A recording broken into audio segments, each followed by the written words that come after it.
حالات اور وقت کی تبدیلیوں سے بدلنے والے تعلقات سے بہتر ہے کہ انسان تنہا رہے۔ جو منافق ہے وہ نماز کے باوجود بھی پسماندہ رہے گا۔ نماز آپ کے باطن کا قبض دور نہیں کرتی، صرف ظاہر کی بے حیائی ترک ہو جائے گی۔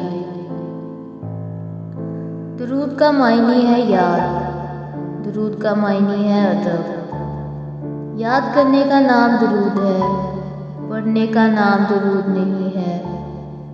آپ یاد کرو پھر وہ یاد کریں گے، بس یہی راز ہے۔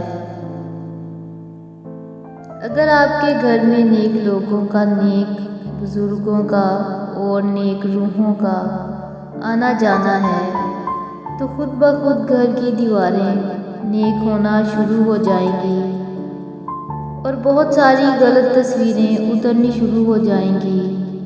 آپ کے گھر میں بزرگوں کے 2-4 چکر لگ جائیں تو آپ کے گھر کے قصے بدل جائیں گے۔ اللہ کا حکم ہے کہ جس نے درود پڑھا، جس دل میں حضور پاک صلی اللہ علیہ وسلم کی یاد آئی، اس دل کے اندر آگ کا کوئی سوال نہیں ہے، یہ پکی خبر ہے۔ اصل شرک یہ ہے کہ حضور پاک صلی اللہ علیہ وآلہ وسلم کی محبت میں کمی آ جائے۔ میری زندگی کی نیک کمائی درود شریف ہے۔ غم کو بھی اسی طرح قبول کرو جس طرح خوشی کو کرتے ہو، دونوں ایک ہی مصنف کی لکھی ہوئی ہیں۔ خوش نصیبی کسی شے کا نام نہیں، سماجی مرتبے کا نام نہیں، بینک بیلنس کا نام نہیں، بڑے بڑے مکانوں کا نام نہیں، بلکہ خوش نصیبی صرف اپنے نصیب پہ خوش رہنے کا نام ہے۔ ہر وہ آدمی جو ضرورتوں کے وقت محبتوں کو ترک کر دیتا ہے، وہ آدمی کبھی وفاداری نہیں پائے گا۔ توبہ جب منظور ہو جاتی ہے تو یاد گناہ بھی ختم ہو جاتی ہے۔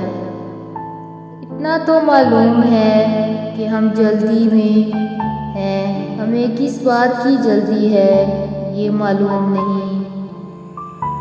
کسی کی یاد میں جاگنے والا کبھی بدقسمت نہیں ہو سکتا، کسی کے درد میں رونے والا دنیا کے 1000 غم سے آزاد ہو جاتا ہے۔ محبت کا سجدہ انسان کو 1000 سجدوں سے نجات دیتا ہے۔